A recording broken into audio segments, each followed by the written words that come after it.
စင်ကာပူလာဖို့အလုပ်လျှောက်တုန်းကအင်တာဗျူးမှာပါတယ်မေးလေအင်္ဂလာပါရှင် The Trip Channel page လေးကနေပြောပြနေကြလိုက်ပါတယ်နော်ဒီနေ့မှာတော့အလုပ်သိချင်နေကြတဲ့စင်ကာပူလာဖို့အလုပ်အင်တာဗျူးမှာပါတယ်မေးလေကိုရိုင်းရောဘယ်လိုမျိုးချိန်နေနေဆိုင်ခဲ့ရလဲဆိုတာကိုစဖုန်ရှင်းလုပ်ပေးသွားမှာပါ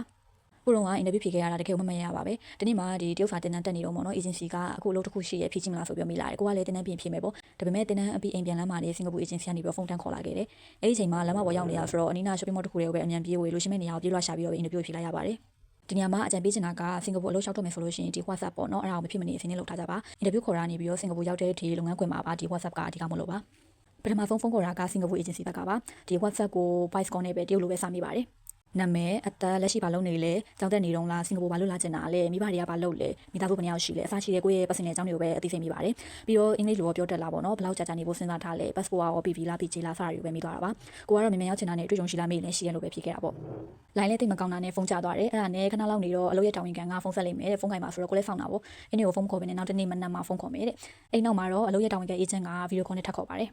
သူကတော့အလုပ်ကြောင်းတွေကိုပဲတရုတ်လိုသေးသေးရှင်းပြတာပါအလုပ်ကဘီယာဆိုင်မှာအယောင်းပိုင်းပေါ့နော်တတိယဆိုင်နေအများကြီးရှိရဖြစ်တဲ့အတွက်တခြားဆိုင်တွေကိုလည်းလှည့်ကြသွားနိုင်တယ်တလမှာပေးရက2ရက်ပဲရှိပြီးတော့လစာကတလောက်နေစရာတလောက်ဆိုပြီးတော့အလုပ်ခေါ်ဆောင်မှာပါတဲ့အချက်တွေကိုတစ်ခုချင်းသိချာရှင်းပြပါတယ်ပြီးတော့တနေ့ကို12နာရီလောက်အောင်မှာတော့ပေးမှန်းခံနိုင်လားလို့မေးပါတယ်ကိုစိတ်ထဲမှာတော့နောက်ကိစ္စနောက်မှရှင်ကိုတော့အင်တာဗျူးအောင်မှာပထမဆိုပြီးတော့ပေးမှန်းခံနိုင်ပါတယ်လို့ပဲယုံကြည်မှုရှိရှိဖြေလိုက်တာပေါ့ဒီလစာဝင်ကျင်တွေကတော်တော်များများ12နာရီလောက်လုပ်ရပါတယ်တခြားလုပ်တွေမှာ OT တွေပါပေးရမျိုးတော့မြင်မှုပါတယ်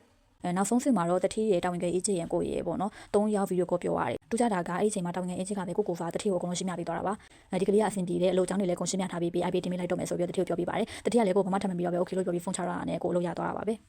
နောက်ဆုံးမှာတာဝန်ခံအရက်မိပါတယ်အလုပ်ခေါ်ဆောင်မှာက165စင်တီမီတာရှိရမယ်လို့ပါပဲမဲ့ကိုကတကယ်တော့160လောက်ပဲရှိတာပါဒါပေမဲ့သူကရဆိုပြီးတော့ IP တင်ပေးခဲ့လို့ဒါအခုလိုမျိုးစင်ကာပူရောက်လာခဲ့တာပါတခါလေကြားလို့ရှိရင်လည်းကန်တရားကကိုဘက်မှာရှိနေလို့တော့ထင်မိပါသေးတယ်အဲ့လိုနဲ့ပဲစင်ကာပူမှာပြဆိုင်အယောင်းပိုင်းအလုပ်ကိုပေါ့နော်ရခဲ့တာပါပဲ